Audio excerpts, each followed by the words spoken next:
Freeze ਤੋਂ ਭਾਵ ਹੈ ਕਿ ਕਿਸੇ ਆਬਜੈਕਟ ਨੂੰ ਸਥਿਰ ਕਰਨਾ। ਐਕਸਲ ਵਿੱਚ ਫਰੀਜ਼ ਦਾ ਮਤਲਬ ਹੈ ਆਪਣੀ ਵਰਕਸ਼ੀਟ ਤੇ ਰੋ ਕਾਲਮ ਨੂੰ ਸਥਿਰ ਕਰਨਾ ਤਾਂ ਜੋ ਵਰਕਸ਼ੀਟ ਨੂੰ ਸਕਰੋਲ ਕਰਦੇ ਸਮੇਂ ਇਹ ਫਿਕਸ ਰਹਿਣ।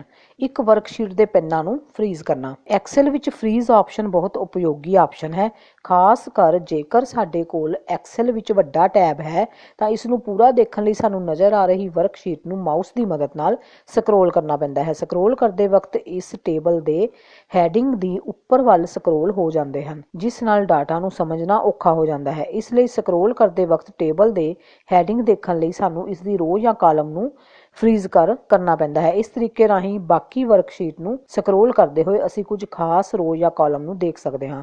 ਇਸ ਭਾਗ ਵਿੱਚ ਅਸੀਂ ਵਰਕਸ਼ੀਟ ਦੀ ਪਹਿਲੀ ਰੋ ਨੂੰ ਫਰੀਜ਼ ਕਰਨ ਬਾਰੇ ਸਿੱਖਾਂਗੇ। ਟੈਬ ਰਾਹ ਨੂੰ ਫਰੀਜ਼ ਕਰਨਾ। ਟੈਬ ਰਾਹ ਨੂੰ ਫਰੀਜ਼ ਕਰਨ ਦੇ ਹੇਠਾਂ ਲਿਖੇ ਪੜਾਅ ਹਨ। ਵਿਊਜ਼ ਟੈਬ ਤੇ ਕਲਿੱਕ ਕਰੋ, ਬਾਕੀ ਵਰਕਸ਼ੀਟ ਨੂੰ ਸਕਰੋਲ ਕਰੋ। ਨਤੀਜਾ, ਐਕਸਲ ਵਿੱਚ ਜੇਕਰ ਅਸੀਂ ਰੋ ਫਰੀਜ਼ ਹੋ ਗਈ ਹੋਵੇ ਤਾਂ ਟੈਬ ਰਾਹ ਨੂੰ ਫਰੀਜ਼ ਦਿਖਾਉਣ ਲਈ ਉਸ ਦੇ ਹੇਠਾਂ ਇੱਕ ਕਾਲੀ ਹੌਰੀਜ਼ੌਂਟਲ ਲਾਈਨ ਜੁੜ ਜਾਂਦੀ ਹੈ। ਕਾਲਮ ਨੂੰ ਫਰੀਜ਼ ਕਰਨ ਲਈ ਫਰੀਜ਼ ਫਸਟ ਕਾਲਮ ਤੇ ਕਲਿੱਕ ਕਰੋ। ਵਰਕਸ਼ੀਟ ਦੇ ਫਰੀਜ਼ ਪੈਨਲ ਨੂੰ ਅਨਫਰੀਜ਼ ਕਰਨਾ। ਸਾਰੀਆਂ ਰੋਜ਼ ਜਾਂ ਕਾਲਮ ਨੂੰ ਅਨਲੌਕ ਕਰਨ ਲਈ ਹੇਠਾਂ ਲਿਖੇ ਪੜਾਅ ਹਨ। ਵਿਊ ਟੈਬ ਤੇ ਅਨਫਰੀਜ਼ ਪੇਨਸ ਤੇ ਕਲਿੱਕ ਕਰੋ। ਵਰਕਸ਼ੀਟ ਦੇ ਪੇਨਸ ਨੂੰ ਫਰੀਜ਼ ਕਰਨਾ। ਐਕਸਲ ਵਿੱਚ ਫਰੀਜ਼ ਪੇਨਸ ਆਪਸ਼ਨ ਦੀ ਮਦਦ ਨਾਲ ਅਸੀਂ ਵਰਕਸ਼ੀਟ ਵਿੱਚ ਰੋ ਅਤੇ ਕਾਲਮ ਨੂੰ ਇਕੱਠਿਆਂ ਹੀ ਫਰੀਜ਼ ਕਰ ਸਕਦੇ ਹਾਂ।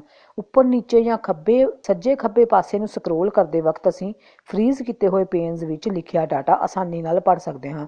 ਕਿਸੇ ਵਰਕਸ਼ੀਟ ਤੇ ਪੈਨਾਂ ਨੂੰ ਫਰੀਜ਼ ਕਰਨ ਲਈ ਹੇਠਾਂ ਲਿਖੇ ਅਨੁਸਾਰ ਪੜਾਅ ਹਨ। ਰੋ 3 ਸਿਲੈਕਟ ਕਰੋ। ਵਿਊ ਟੈਬ ਤੇ ਫਰੀਜ਼ ਪੈਨਲਸ ਦੀ ਆਪਸ਼ਨ ਫਰੀਜ਼ ਪੇਨਸ ਤੇ ਕਲਿੱਕ ਕਰੋ। ਬਾਕੀ ਵਰਕਸ਼ੀਟ ਨੂੰ ਸਕਰੋਲ ਕਰਕੇ ਦੇਖੋ, ਵਰਕਸ਼ੀਟ ਦੇ ਪੇਨਸ ਫਰੀਜ਼ ਹੋ ਗਏ ਹਨ। ਨਤੀਜਾ, ਰੋ 3 ਤੋਂ ਉੱਪਰ ਵਾਲੀਆਂ ਸਾਰੀਆਂ ਰੋ ਫਰੀਜ਼ ਹੋ ਗਈਆਂ ਹਨ ਅਤੇ ਕਾਲਮ B ਤੋਂ ਪਹਿਲਾਂ ਕਾਲਮ A ਫਰੀਜ਼ ਹੋ ਚੁੱਕਾ ਹੈ। ਰੋ ਕਾਲਮ ਸ਼ੀਟ ਨੂੰ ਹਾਈਡ ਅਤੇ ਅਨਹਾਈਡ ਕਰਨਾ। ਜੇਕਰ ਅਸੀਂ ਆਪਣੀ ਵਰਕਸ਼ੀਟ ਦੇ ਡਾਟਾ ਨੂੰ ਕਿਸੇ ਅਣਅਧਿਕਾਰਿਤ ਵਿਅਕਤੀ ਵੱਲੋਂ ਦੁਰਵਰਤੋਂ ਤੋਂ ਬਚਾਉਣਾ ਚਾਹੁੰਦੇ ਹਾਂ ਤਾਂ ਅਸੀਂ ਐਕਸਲ ਵਿੱਚ ਸਿਲੈਕਟ ਕੀਤੀ ਰੋ ਕਾਲਮ ਸ਼ੀਟ ਨੂੰ ਛੁਪਾਉਣ ਲਈ ਹਾਈਡ ਇੱਕ ਵਧੀਆ ਵਿਸ਼ੇਸ਼ਤਾ ਹੈ। ਅਜਿਹਾ ਕਰਨ ਲਈ ਜਿਸ ਵਰਕਬੁੱਕ ਦੀ ਵਰਕਸ਼ੀਟ ਜਾਂ ਰੋ ਕਾਲਮ ਨੂੰ ਛੁਪਾਉਣਾ ਚਾਹੁੰਦੇ ਹਾਂ ਉਸ ਨੂੰ ਖੋਲੋ। ਆਓ ਦੇਖੀਏ ਇਹ ਕਿਸ ਤਰ੍ਹਾਂ ਹੁੰਦਾ ਹੈ। ਰੋਜ਼ ਨੂੰ ਹਾਈਡ ਕਰਨਾ। ਆਪਣੀ ਵਰਕਸ਼ੀਟ ਵਿੱਚ ਜਿਸ ਸੰਬੰਧਿਤ ਰੋਜ਼ ਜਿਸ ਨੂੰ ਹਾਈਡ ਕਰਨਾ ਚਾਹੁੰਦੇ ਹਾਂ ਉਸ ਨੂੰ ਸਿਲੈਕਟ ਕਰੋ। ਇੱਕ ਤੋਂ ਜ਼ਿਆਦਾ ਰੋਜ਼ ਨੂੰ ਸਿਲੈਕਟ ਕਰਨ ਲਈ ਸਿਲੈਕਟ ਕਰਦੇ ਸਮੇਂ ਕੀਬੋਰਡ ਦੀ ਕੰਟਰੋਲ ਕੀ ਦਬਾ ਕੇ ਰੱਖੋ ਅਤੇ ਹੋਮ ਟੈਬ ਤੇ ਨੈਵੀਗੇਟ ਕਰੋ। ਸੈਲਜ਼ ਗਰੁੱਪ ਤੋਂ ਫਾਰਮੈਟ ਬਟਨ ਤੇ ਕਲਿੱਕ ਕਰੋ।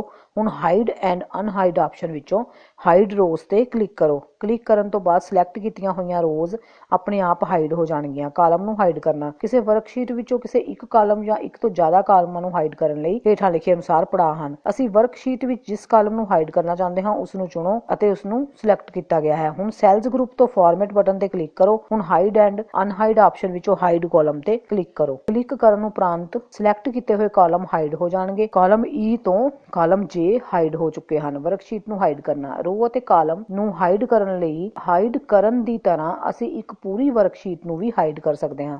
ਅਜਿਹਾ ਕਰਨ ਲਈ ਹੇਠ ਲਿਖੇ ਪੜਾਅ ਹਨ। ਜਿਸ ਸ਼ੀਟ ਨੂੰ ਹਾਈਡ ਕਰਨਾ ਹੈ, ਜਿਵੇਂ ਕਿ ਸ਼ੀਟ 1, ਉਸ ਨੂੰ ਸਿਲੈਕਟ ਕਰੋ। ਹੋਮ ਟੈਬ ਤੇ ਸੈੱਲ ਗਰੁੱਪ ਦੇ ਫਾਰਮੈਟ ਬਟਨ ਤੇ ਕਲਿੱਕ ਕਰੋ। ਡਰਾਪ ਮੈਨੂ ਖੁੱਲੇਗਾ। ਹਾਈਡ ਐਂਡ ਅਨਹਾਈਡ ਆਪਸ਼ਨ ਵਿੱਚੋਂ ਹਾਈਡ ਸ਼ੀਟ ਤੇ ਕਲਿੱਕ ਕਰੋ। ਕਲਿੱਕ ਕਰਨ ਉਪਰੰਤ ਸਾਰੀ ਸ਼ੀਟ ਛਪ ਜਾਵੇਗੀ।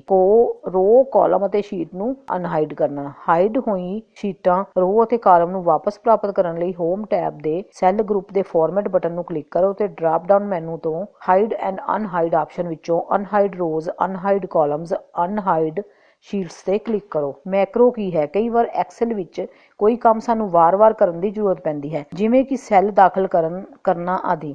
ਅਜਿਹੇ ਕੰਮ ਨੂੰ ਅਸੀਂ ਐਕਸਲ ਦੇ ਇੱਕ ਖਾਸ ਟੂਲ ਮੈਕਰੋ ਦੀ ਮਦਦ ਨਾਲ ਕਰ ਸਕਦੇ ਹਾਂ। ਸੇਵ ਕਰਕੇ ਰੱਖ ਸਕਦੇ ਹਾਂ।